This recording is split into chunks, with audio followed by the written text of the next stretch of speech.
د کوزدر ډیپټي کمشنر محمد عارف خان په کوزدر کې د نان کسٹم پیډ ګاډو پروفایلینګ اندراج دوباره شروع کړی دی. په دې سلسله کې تیمرګره کې د کوزدر ډیپټي کمشنر محمد عارف خان په مشرۍ کې د یوې غونډې تابع شوی وه چې پکې د محکمه اکسایز اینډ ټیکسیشن ذمه دارو، ایس پی انویسټیګیشن، بارګین اسوسییشن صدر په شمول نور ذمه دارو شرکت کړی و. غونډه کې د اکسایز ذمه دارو نان کسٹم پیډ ګاډو پروفایلینګ اندراج په حواله ښودنه ورکړه او ویل چې د ګاډو پروفایلینګ مقصد قیمتي ګاډو حفاظت، ګاډو ته باقاعده کمپیوټرایز شناخت ورکول، غیر قانوني سرګرمو او جرمونو کې استعمال مخنیوي کول دي.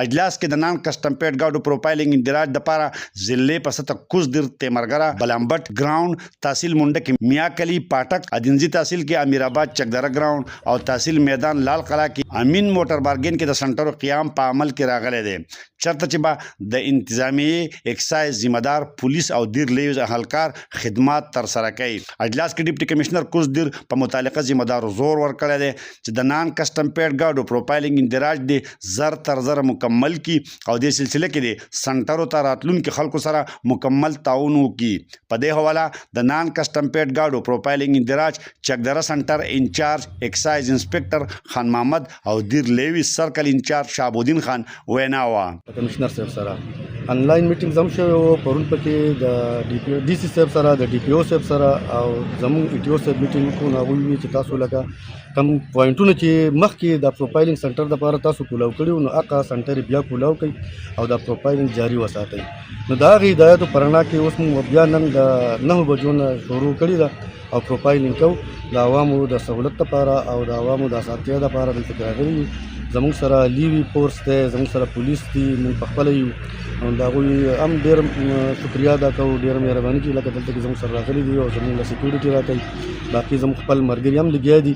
د ډیپټي کمشنر صاحب لور دیر په هدایاتو باندې دا دغه پروفایلینګ چې کوم ان سی پي ګاډي د هغې پروفایلینګ شروع شوی دی.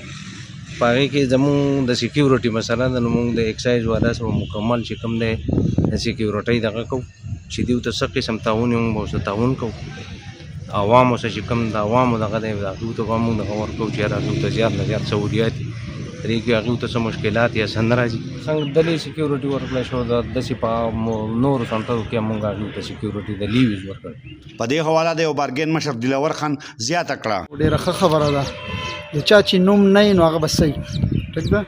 نو دا مطلب دا چې په جرمونو کې به کمی راشي او دا ښه اقدام دی چې دې ته نمبر یې وشي او رجسټریشن یې والي او هر ګاډي ته نمبر لګېدلی، نو دا ډېره ښه خبره.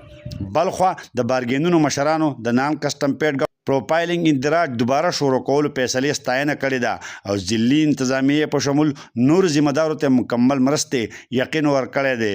محمد اسرار، خیبر نیوز، چکدره، کوزدر.